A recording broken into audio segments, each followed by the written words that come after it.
ಹೋದ ವಾರನೇ ಮಾಡಬೇಕಾಗಿತ್ತು. ಕೆಲವು ಫೈಲ್ಸ್ ರೆಡಿ ಇರಲಿಲ್ಲ. ಅದರಿಂದ ಇವತ್ತು ಏನಿಲ್ಲ, ನಾವು ಏನೇನು ಕೆಲವು ಮೈನು ಚಿಕ್ಕಬಳ್ಳಾಪುರ, ಕೋಲಾರ ಅದಕ್ಕೆಲ್ಲ ಈಗಾಗಲೇ ನಾವು ನೀರಿಂದ ಕುಡಿಯೋ ನೀರಿಗಾಗಲೇ ಸಿದ್ಧತೆ ಮಾಡ್ತಾ ಇದ್ದೀವಿ. ಆಮೇಲೆ ಕೆಲವು ಸ್ಮಾಲ್ ಬೆಂಗಳೂರು ನೀರಾವರಿ ಇಲಾಖೆ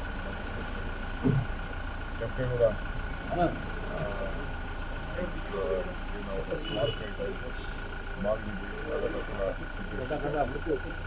ಇದೆಲ್ಲ ಕೂಡ ಗ್ರಾಮಾಂತರ ಅದು ಅವ್ರದ್ದೆಲ್ಲ ಬೇಡಿಕೆ ಇದೆ, ಪ್ರಸ್ತಾವನೆ ಇದೆ. ಅದಕ್ಕೆ ಗ್ರಾಮಾಂತರ ಅಂದರೆ ಮೊದಲು ಹಳೆ ಗ್ರಾಮಾಂತರ ನಾವೆಲ್ಲ ಜಿಲ್ಲಾ ಪಂಚಾಯತಿಂದ ಇದ್ದಾಗ ಅದು ಗ್ರಾಮಾಂತರ ಅಂತ ಇತ್ತು. ಕನಕಪುರ, ರಾಮನಗರ, ಚನ್ನಪಟ್ಟಣ ಎಲ್ಲ ಸೇರಿತ್ತು. ಅದನ್ನ ಈಗ ಬಂದಿತ್ತು. ಈಗ ನಮ್ಮ ಸೌತ್ ಅಂತ ಆದಮೇಲೆ ಅವರು ಲೋಕಲ್ ಅವರು ಎಮ್ಎಲ್ಎಗಳು ರಿಕ್ವೆಸ್ಟ್ ಮಾಡಿದ್ದಾರೆ. ಅದನ್ನು ಪ್ರಸ್ತಾವನೆ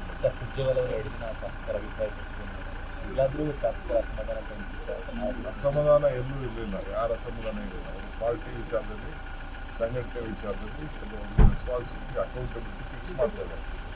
ಏನೇನು ಮಾಡಬೇಕು, ನಿಮಗೇನು, ಈಗಿಂದಲೇ ಯಾವ ರೀತಿ ಎಲೆಕ್ಷನ್ಗೆ ಸಿದ್ಧತೆ ಮಾಡಬೇಕು. ಸರ್, ಇಕ್ಬಾಲ್ ಅನ್ಸಿರೋ ನೋಟಿಸ್ ಇಶ್ಯೂ ಮಾಡಿದ್ದೀರದು ಅವ್ರಿಗೂ ನೋಟಿಸ್ ಕೊಡ್ತೀನಿ, ಬೇರೆಯವ್ರಿಗೆ ನೋಟಿಸ್ ಕೊಡಬೇಕಾಗ್ತದೆ. Discipline important. ನಾನು ಯಾರಿಗೂ ಅವ್ರಿಗೆ ನನ್ನ ಹೆಸರು ಹೇಳಿ ನನ್ನ CM ಮಾಡಿ ಅವೆಲ್ಲ ಅವಶ್ಯಕತೆ ಇಲ್ಲ. ಈಗ ಸಿ ಎಂ ಮುಖ್ಯಮಂತ್ರಿ ಇರ್ಬೇಕಾದ್ರೆ ಬೇರೆ ವಾಪಸ್ ಅವ್ರು ಹೇಳೋದು DK ಅವರು ಪಕ್ಷಕ್ಕೆ ಕಷ್ಟಪಟ್ಟು ನನ್ನಂಥವ್ರು 100 ಜನ ಕಷ್ಟಪಟ್ಟಿದ್ದಾರೆ. ನಾನು ಅಭ್ಯಪಟ್ಟಿದ್ದೀನ. ಸಾವಿರಾರು ಜನ, ಲಕ್ಷಾರು ಜನ ಕಾರ್ಯಕರ್ತರು ಕಷ್ಟಪಟ್ಟಿದ್ದಾರೆ. ಫಸ್ಟ್ ಅವ್ರ ಬಗ್ಗೆ ನಾವು